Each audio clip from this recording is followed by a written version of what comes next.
The invitation arrived on thick, ludicrously embossed cardstock. Annie Lennox, ever the pragmatist, snorted. Derren Brown, really, Nikki, you actually accepted. Nicky Campbell, perpetually boyish despite his years, beamed. Come on, Annie, it'll be a laugh. Besides, think of the podcast fodder. Nicky and Annie get mind-controlled by a master manipulator. Gold, I tell you, gold.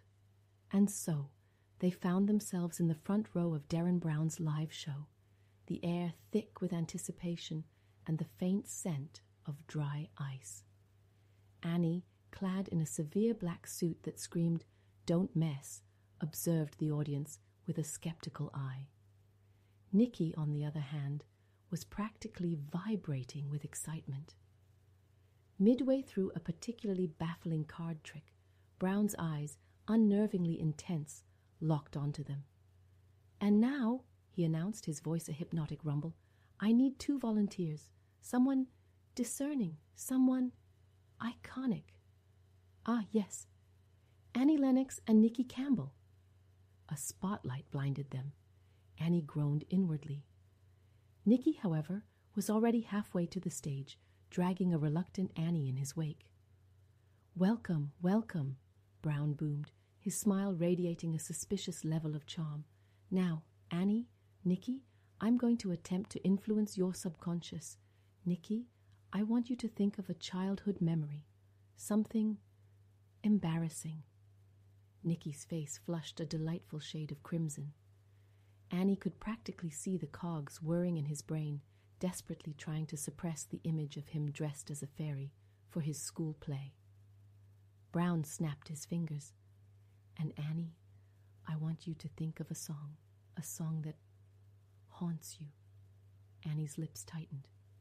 "Sweet dreams are made of this," she muttered, the words laced with a potent mixture of affection and exasperation. Brown's smile widened. "Excellent. Now, Nicky, I'm going to ask you to draw what Annie is thinking of, but with your eyes closed." Nicky, eyes squeezed shut, began scribbling furiously on a large easel. The audience gasped. Annie squinted. The drawing, undeniably, was a crude but recognizable depiction of a cow wearing a headset being milked by a disembodied hand. "Astonishing," Brown declared. "The power of suggestion. But now for the twist." He turned to Annie. "Annie, I want you to sing the first line of the song you were thinking of, but instead of sweet dreams, you must substitute the word moo." Annie stared at him, incredulous. "You want me to moo?" Brown nodded, his eyes twinkling. "Precisely." Annie took a deep breath, the weight of her artistic integrity momentarily crushing her.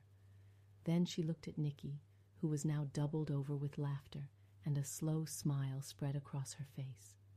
She cleared her throat, and in her iconic smoky voice sang, "Moo dreams are made of this." The audience erupted.